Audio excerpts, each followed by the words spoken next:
Hola Iglesia, este es Iván Santiago hablando lecciones acerca de la Biblia para nuestra comunidad hispana. Hoy quiero dar una serie de lecciones basadas en el libro de Génesis.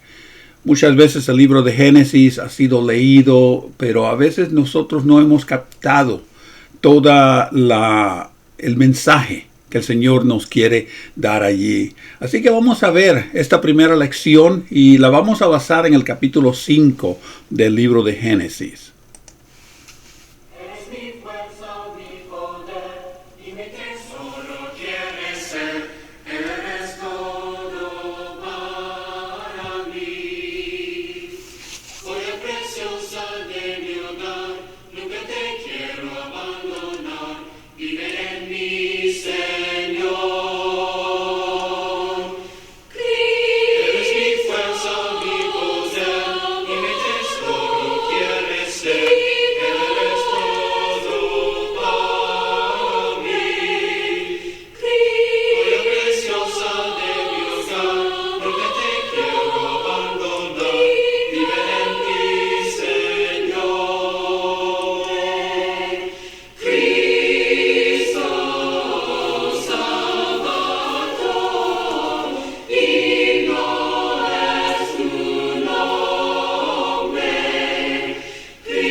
En el libro de Génesis, los primeros 11 capítulos han sido de mucho interés para muchos, para muchas personas, estudiantes de la Biblia.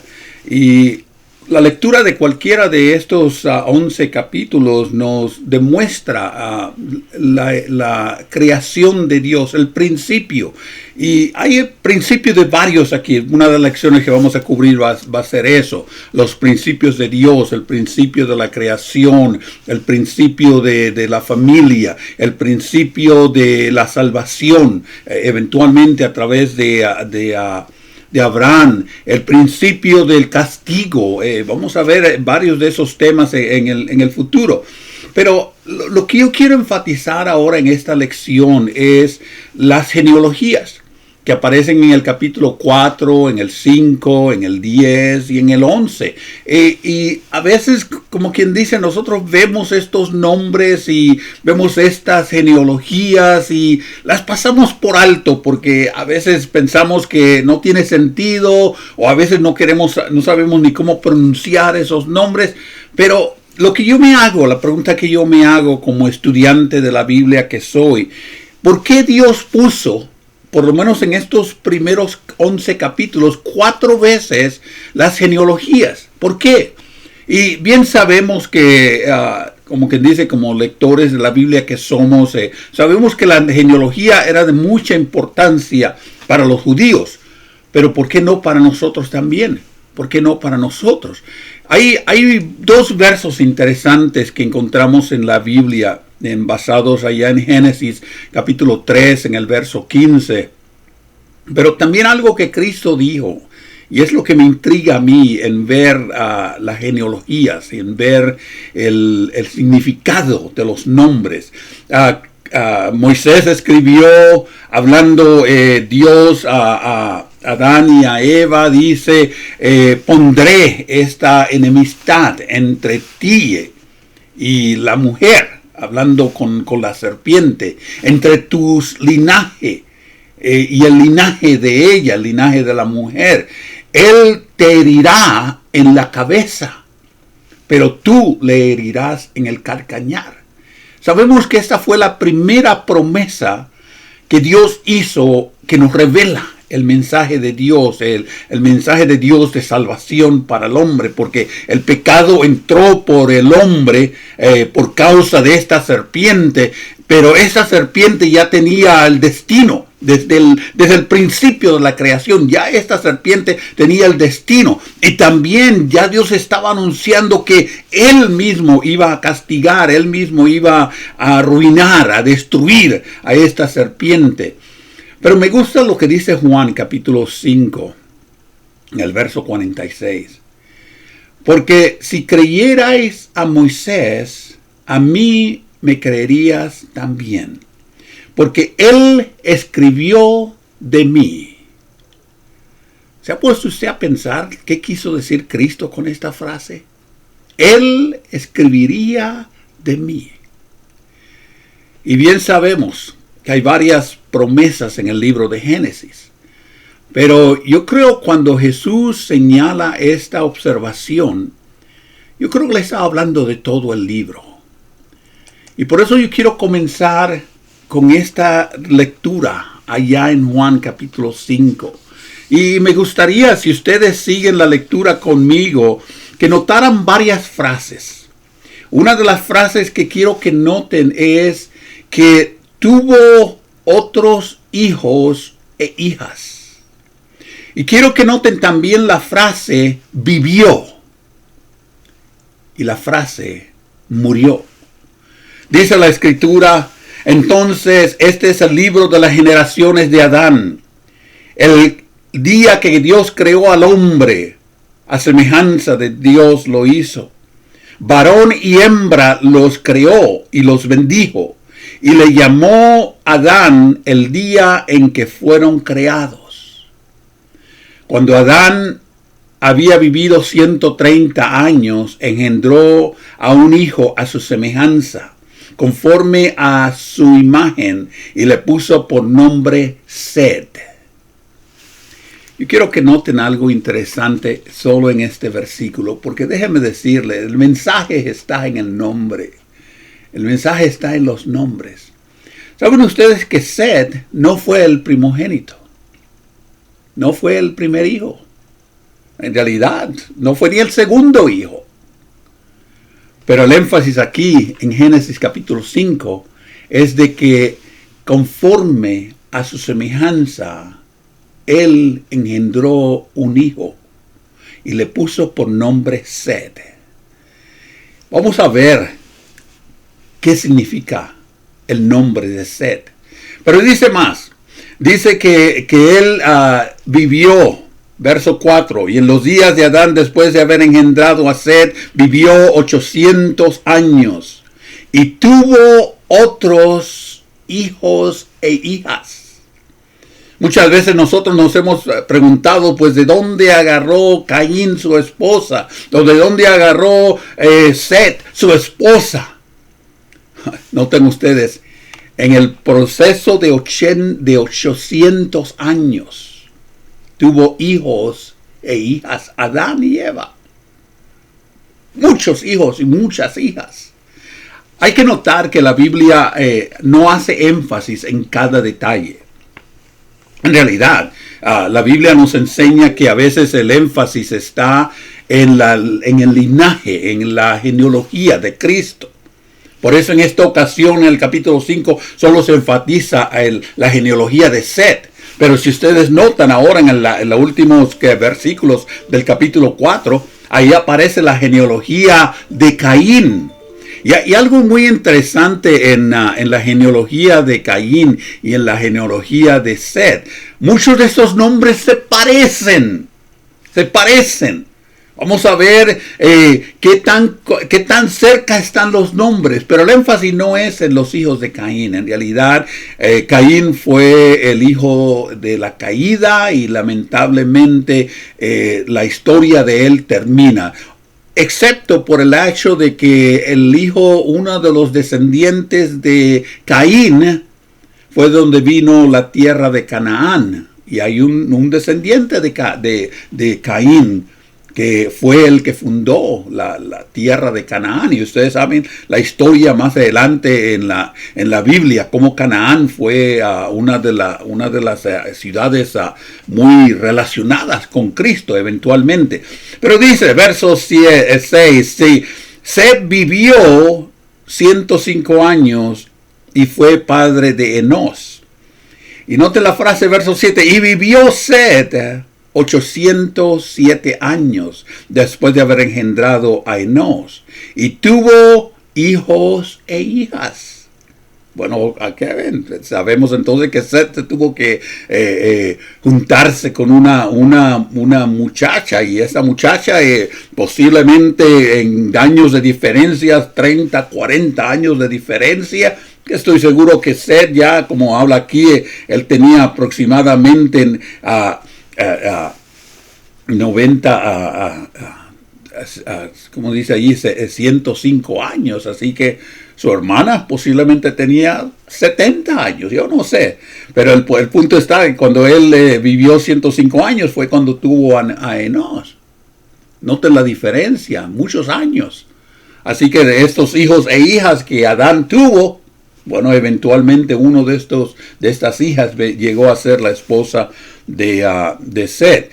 Verso 8, el total de los días de Set fue 912 años. Y noten ahí, como en el verso 5, Adán tenía 930 años y murió. Y ahora dice de Set que tenía 912 años y murió. Es interesante para mí ver cómo habla de que vivió tantos años, pero murió. Murió.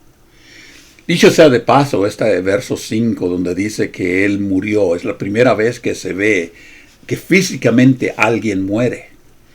Pero aún a pesar de que Adán murió 930 años, acuérdense que él llegó a ver a muchos de sus nietos, muchos de sus tataranietos, muchos de la tercera y cuarta generación de sus hijos.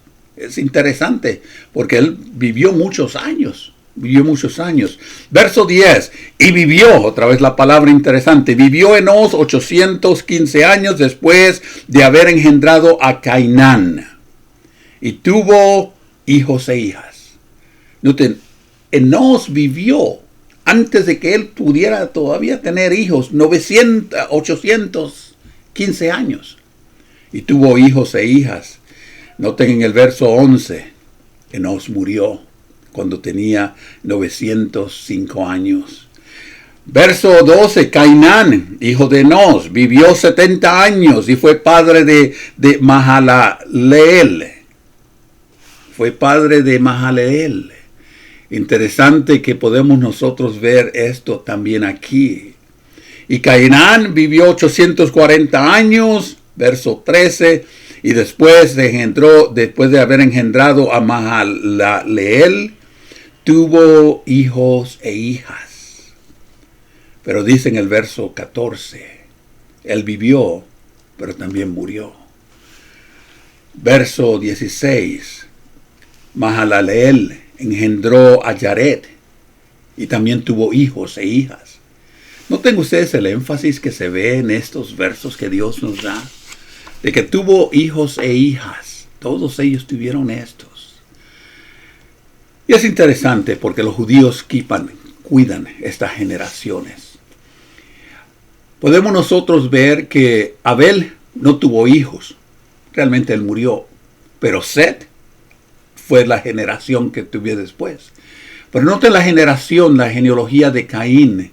Él engendró a Enoc, a Erad, a Mahulael, a Machushalel, a Lemec, a Sila, y de ahí todos los demás. Pero noten ustedes la comparación de los nombres. Casi idénticos. Casi idénticos. Porque ahora tenemos que ver algo interesante con todo esto. ¿Cuál es el significado de los nombres en la Biblia? Los nombres son importantes, lo mismo que para nosotros. Para los judíos, el nombre bíblico podría registrar algunos aspectos del nacimiento de esa persona. Pero también para los judíos los nombres bíblicos a veces expresaban la reacción de los padres ante el nacimiento de este hijo o esta hija.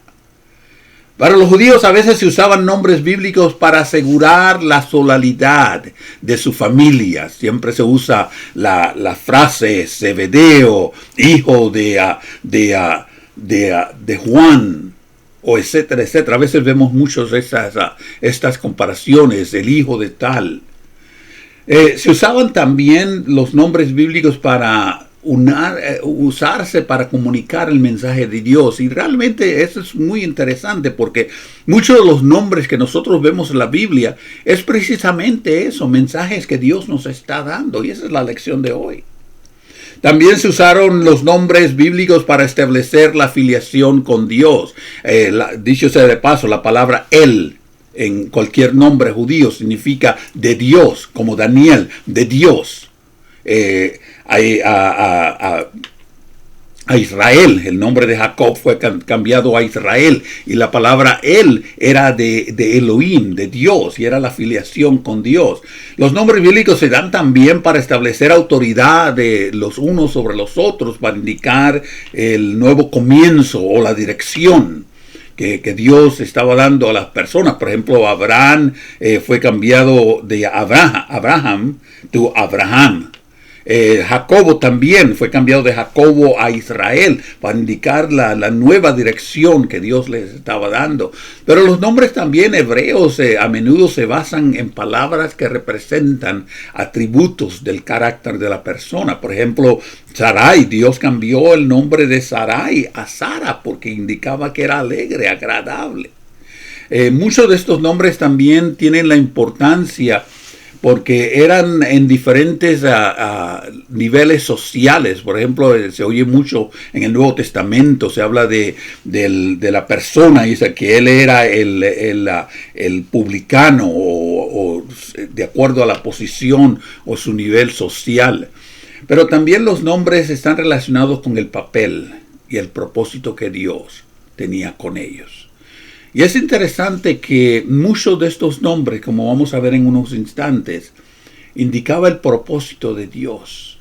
Acuérdense que Dios escogió nombre para su unigénito hijo. Cuando habló con María, dice, no, su nombre será y se llamará. Dios escogió porque había el propósito, y Emmanuel o Mesías significa Dios con nosotros. Dicho sea de paso, muchos de los nombres en la Biblia son lo que se llaman transliterados. En otras palabras, no se tradujeron. Hay una regla en traducción de manuscritos antiguos de que cuando usted traduce un documento de un idioma a otro, usted no puede usar frases para traducir algo. Usted tiene que usar, como quien dice, la palabra por palabra. Y es lo que pasa. Por ejemplo, la palabra bautismo no es traducida, es una palabra transliterizada.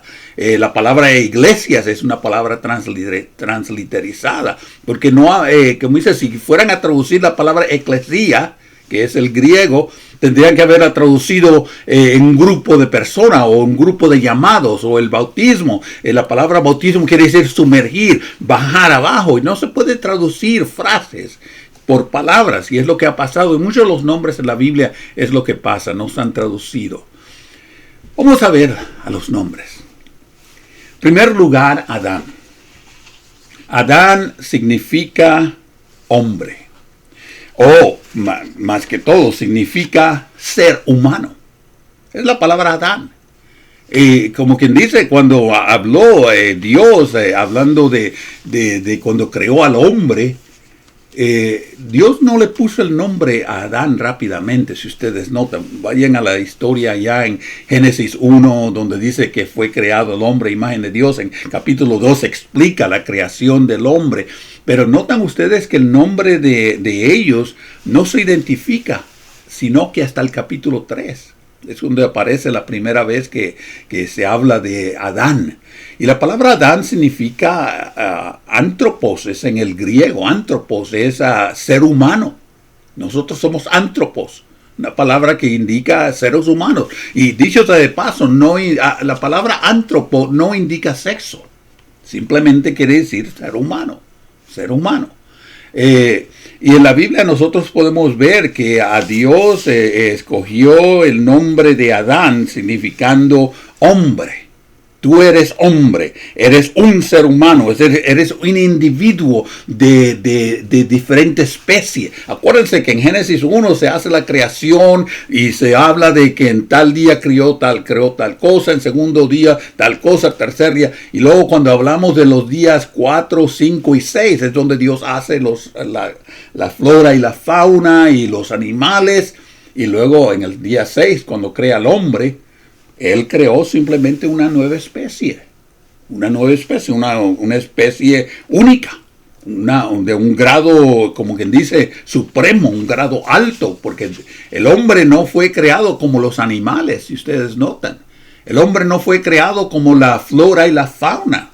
El hombre fue formado, creado con un toque personal. Y la palabra toque personal es muy insignificativa, porque Dios tocó cuando Dios hizo al hombre. Igualmente cuando hizo a la mujer. Y dicho sea de paso, simplemente se usa la frase en el capítulo 2, creó al hombre y mujer los creó. Pero más adelante en el capítulo 3 es donde se ve que Adán pone el nombre a Eva, que significa vida, dar vida. O por decir así, crear vida. Sinceramente, la palabra griega indica la frase de que significaba de dar la vida o de crear la vida. Acuérdense ustedes que en el Génesis Dios sopló en la nariz de los animales para que respiraran. Dios sopló en la nariz del hombre cuando lo creó para que viviera. Pero ya después no se dice que Dios sopló en la nariz de nadie. La mujer fue la que dio la vida. De ahí en adelante.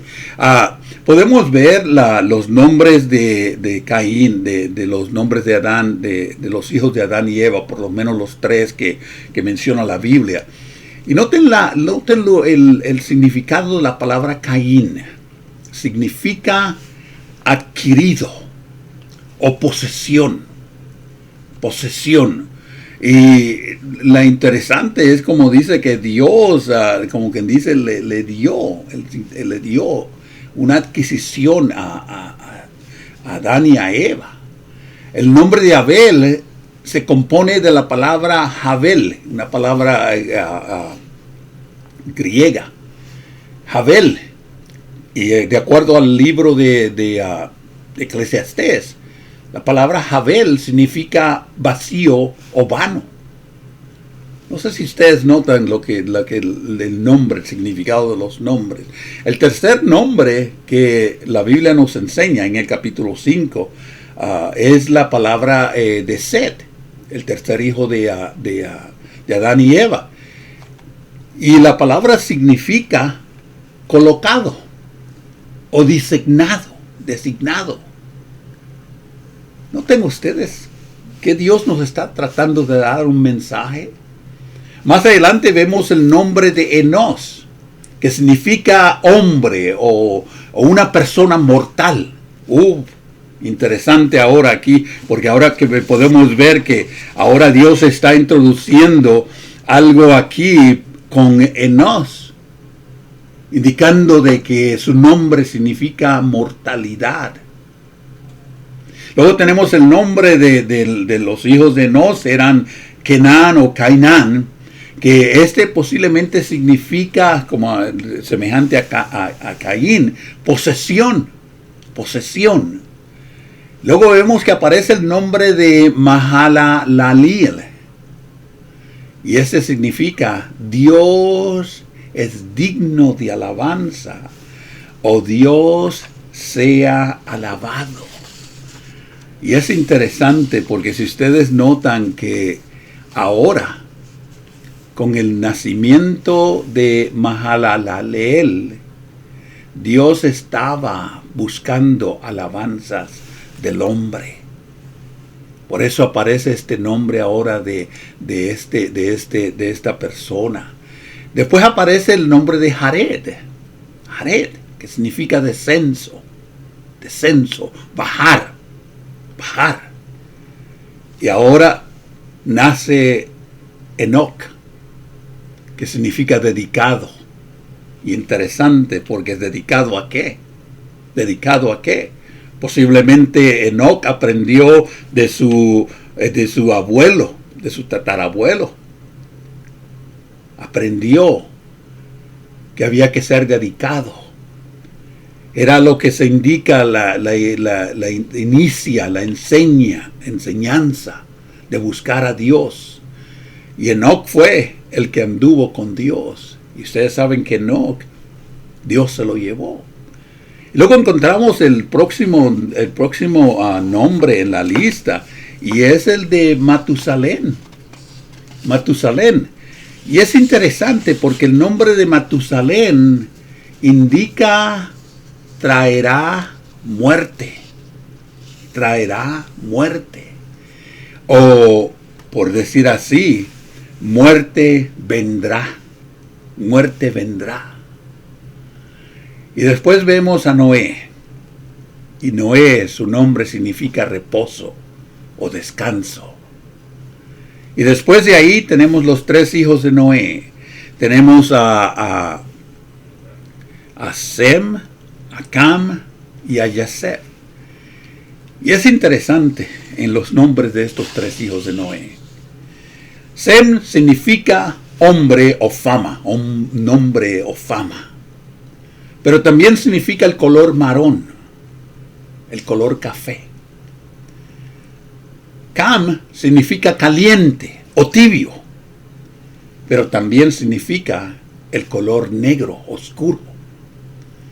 Y Yafet, que significa agrandando, pero también su nombre se puede traducir como blanco, el color blanco o el color rubio. Para aquellos que son estudiantes de la Biblia, déjenme decirles algo interesante aquí. Después de aquella separación que hubo en la Torre de Babel, más adelante en el capítulo 10, en el capítulo 10, cuando vino la Torre de Babel, dice que toda la gente fue, como quien dice, esparcida. Y si ustedes notan, la generación de Sem pasó, por decir así, hacia el área de Mesopotamia, el área de Babilonia, el área así hacia el oeste. Pero los descendientes de Cam se fueron hacia el sur, para lo que hoy se conoce como África, hacia el sur. Y los descendientes de Jafet se fueron hacia el noreste, para lo que hoy se conoce como Europa. ¿Notan ustedes el color de la piel de estas diferentes áreas? Algo hay aquí con estos nombres. Algo hay aquí con estos nombres. Lo interesante que podemos nosotros ver fue que cada una de estas personas murió. Todos ellos murieron. Y es un énfasis lamentable que vemos allí en el capítulo 5. Todos ellos murieron, excepto por Enoc. Enoc no experimentó la muerte. No experimentó la muerte. Y es algo interesante cómo aún en el principio del libro de Génesis se nos habla de vivir y de morir, pero también se nos habla de que aquellos que caminan con Dios no experimentan la muerte. No experimentan la muerte. El mensaje está en el nombre. El hombre se le ha dado una señal. La señal de inmortalidad, lo cual es triste. Pero Dios, que es bendito, descenderá con enseñanza, y su muerte traerá al desesperado alivio. y descanso. El mensaje está en el nombre. Nosotros podemos ver que el mensaje de Dios en este capítulo 5 es de que cuando nosotros juntamos todos estos nombres que aparecen allí, nosotros podemos ver que el hombre se le pone lo mortal, la mortalidad, como su morada, para que él alabe a Dios y él descienda a enseñar, Dios descienda a enseñar la plenitud, la medida a su tiempo, que los perdidos pueden encontrar paz y descanso. En otras palabras, el hombre es diseñado con dolor mortal, pero el Dios bendito descenderá, enseñando que su muerte traerá el descanso para nosotros. El mensaje está en el nombre. Eres mi fuerza, mi poder, y mi tesoro quieres ser. Eres todo para mí. Joya preciosa de mi hogar, nunca te quiero abandonar. Vive en mí, Señor. Eres mi fuerza, mi poder, y mi tesoro quieres ser. Eres todo para mí. Joya preciosa de mi hogar, nunca te quiero abandonar. Vive en mí, Señor. Dios, nuestro Creador,